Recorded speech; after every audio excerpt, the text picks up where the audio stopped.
Hello, everyone. So, as patch 3.6 is coming to an end and everyone is busy playing Star Rail, no shade thrown to Star Rail, by the way, absolutely fantastic game, but that's a topic for another time.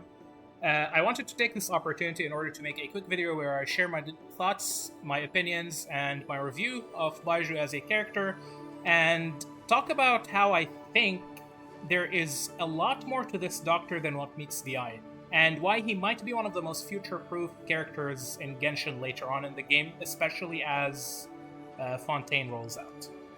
So earlier today, I was checking Baiju's statistics, doing some research, and I was actually really surprised to notice that his banner alongside Ganyu is the sixth lowest selling banner of all time, and this is not including Kaching's 2021 banner.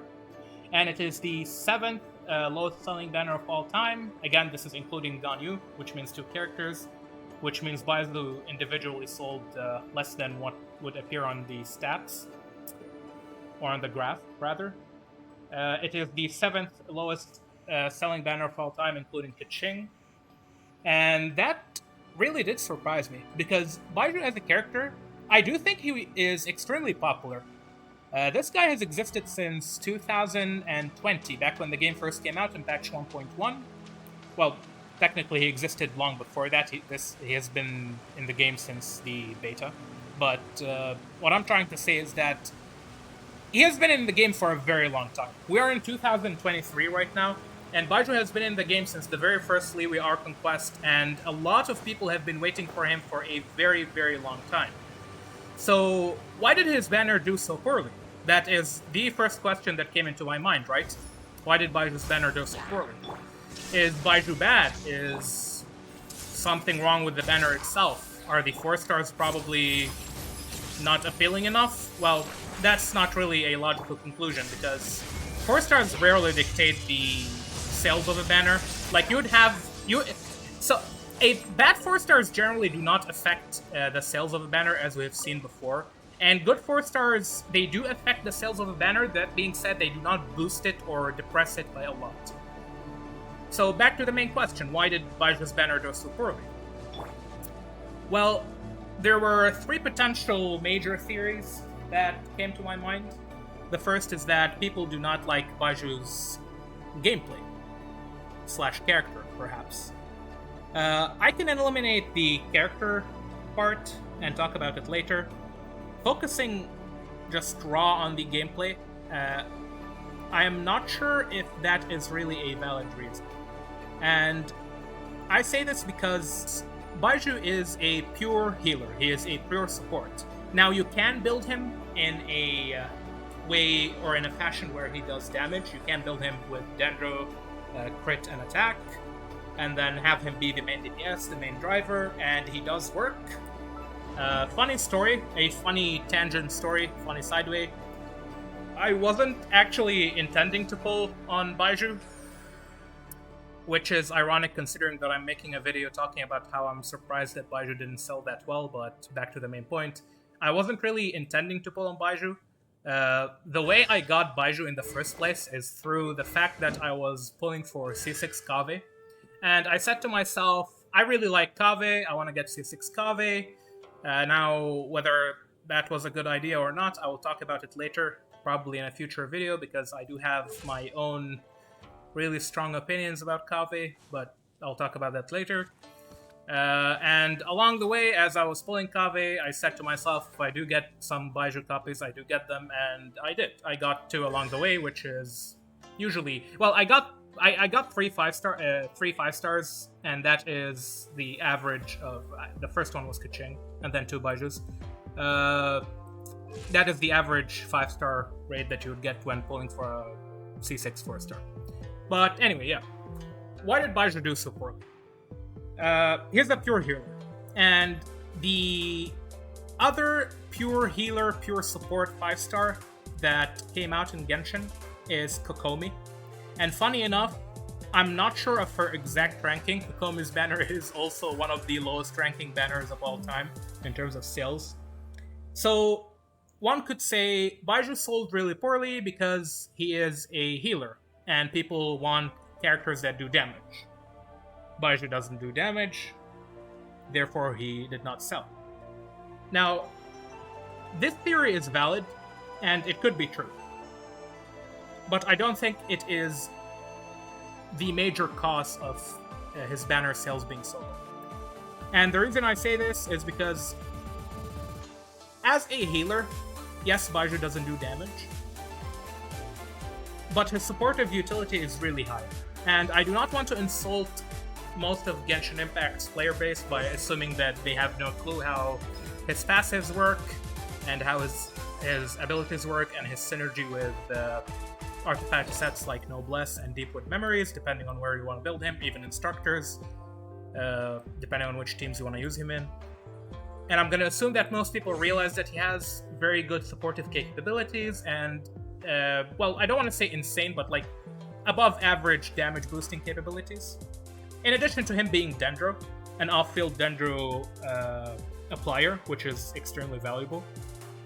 I think the other theory is a more realistic theory, which is the fact that Baizhu came out towards the end of patch 3.6. It was the second half of the banner, where players are usually, well, not burnt out, but like they're tired, they're just not really interested in Genshin.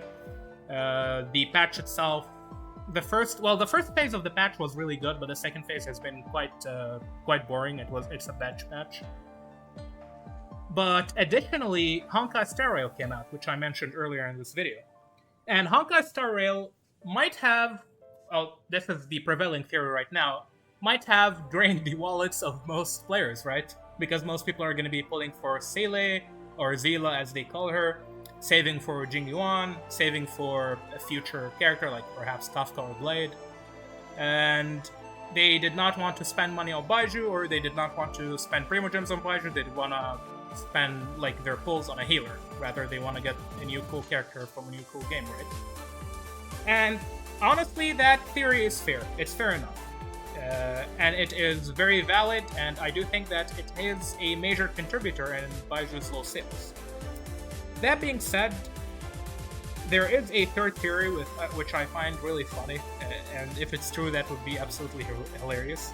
And it is the fact that Baizhu's fans, the people who have been waiting for him, they have been waiting for so long since patch 1.0, back when the game had a significantly larger player base. And by the time that Baizhu came out in 2023, most of the players who have been waiting for Baizhu either quit the game or gave up, or simply just no longer like Baizhu. I'm not sure if this theory is true. It would be hilarious if it is true, but yeah. Anyway, what are my thoughts and opinions on Baizhu himself? So realistically, I really like him. He's a very good character. I was pulling for. I just got him randomly while pulling for C6 Kave, and I now like him way more than Kave. In fact, I would rather play DPS Baizhu than play Kave as a DPS. But honestly, there is something about this character that I want to talk about, which has been on my mind for a while. And that is the fact that Baizhu might be one of the best future investment characters. And the same might apply to Kave. That being said, I do not want to, I suppose, put the cart before the horse. I'm gonna leave Kave for a different time, a different discussion, perhaps a different video. And right now, I want to focus on why I think Baizhu might become one of the best characters for the future of Genshin. Now, am I saying you should pull for Baizhu? Absolutely not. He is not a must-pull.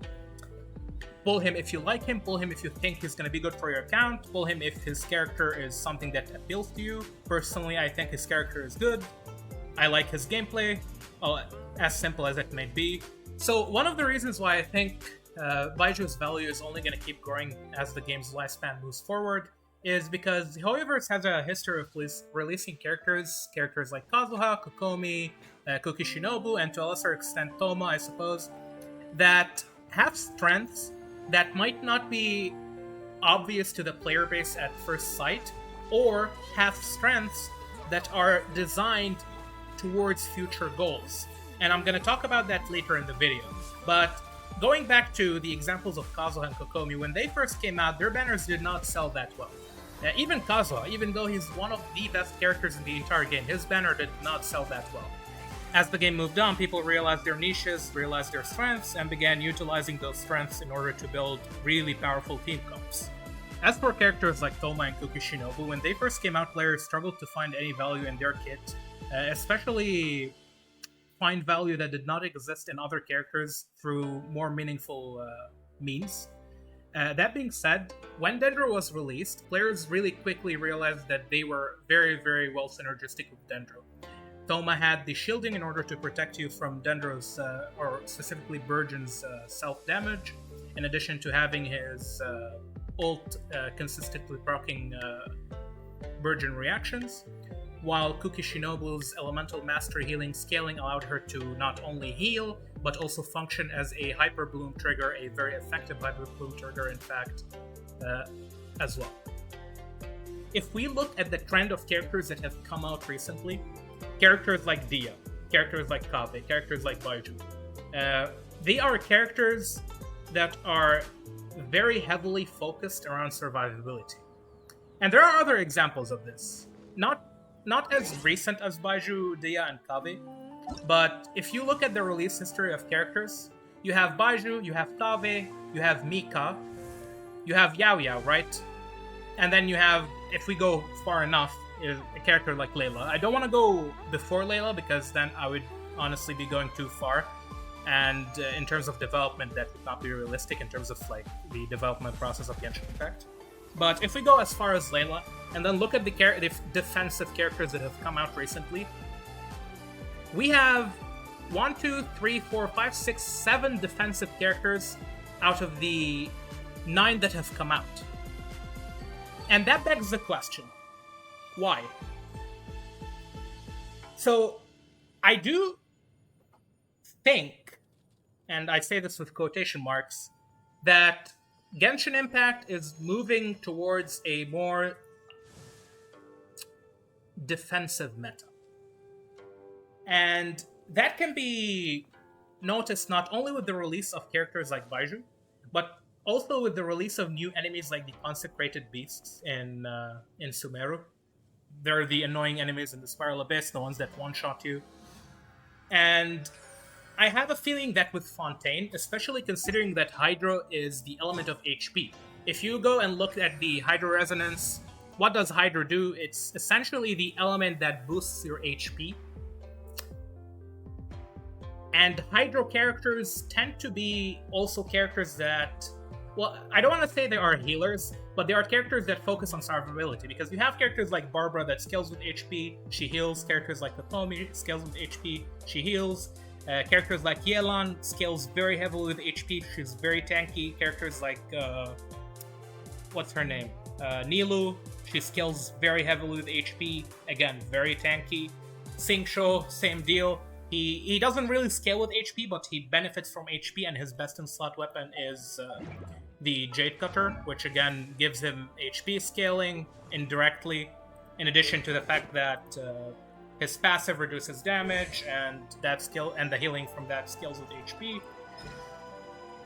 So what I'm trying to say is, the way that Hoyoverse have been releasing characters seems very deliberate and very strategic, and the way they've been releasing enemies seems also very deliberate and very strategic. And I'm even more convinced by that because of how they're rerunning the new Vagabond. Well, it's not called the Vagabond event, but there was an event back in the days that was extremely difficult. It was called the Legend of the Vagabond Sword, and it's getting rerun in patch 3.7. It's gonna get a new name. I do not recall the name off the top of my head. That being said, I'm gonna have the picture of the event rolling on screen right now. And all of those things combined, in addition to a few other details, make me believe that Fontaine is probably going to have a very different meta than the one that we are seeing right now. And that meta is going to be one that is focused on survivability, where characters that scale with HP and characters that heal, defensive characters, will shine very, very well.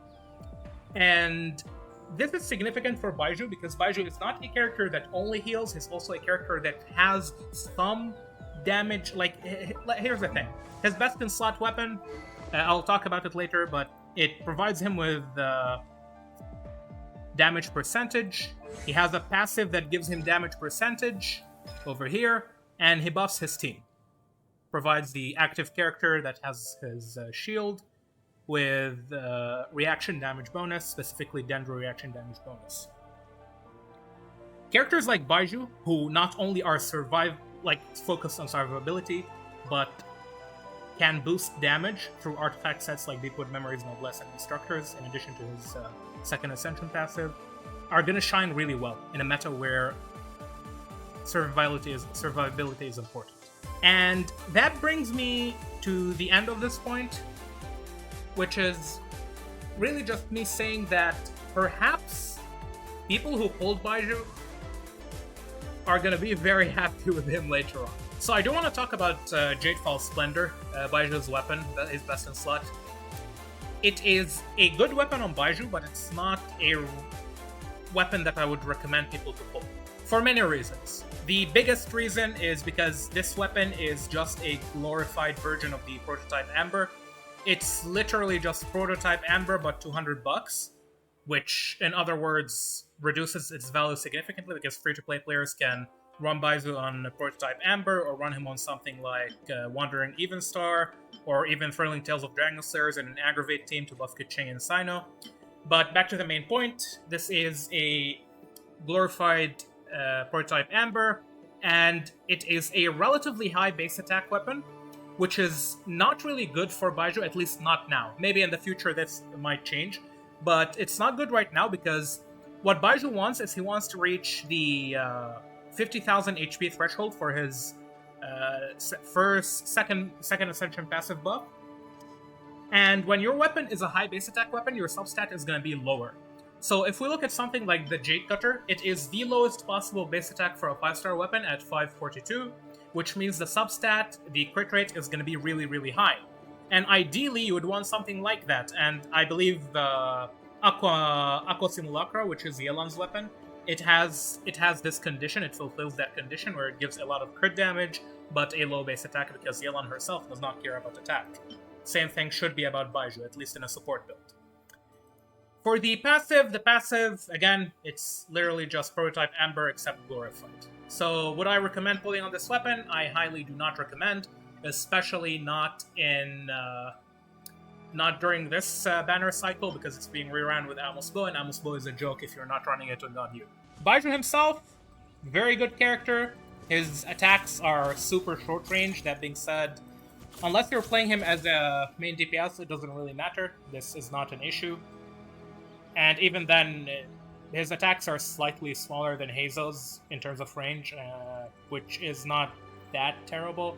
It doesn't feel very smooth, or I should say, no, it doesn't feel very good, but it feels very smooth. Overall, here are my thoughts about Baizhu, as a closing statement. He is a very good character, even now, ignoring any future, dreams or future possibilities, or speculations. Baizhu, even right now, as a baseline, he is a very good character. He provides valuable buffs. He provides off-field Dendro application, which is very important and very valuable because it allows you to use Nahida on the other team, or use them on two separate teams in the Spiral Abyss. In addition to the fact that he improves characters like Keqing and Sino, because he is a very good support for those Aggravate teams. And he heals a lot. His elemental skill heals the entire party, and his ult heals the active member, in addition to providing a small shield that can block a little bit of damage, in addition to providing some stagger resistance, at least while the shield is active. And yeah, Baizhu is a good character. He is future-proof as a support, as an off-field Dendro applier. He's going to be future-proof. And I highly suspect that he will be even better with the coming of Fontaine. And only time will tell, but I am quite confident in my speculation. Thank you all for watching. I hope you have a great rest of your day, and take absolute care of yourselves and each other.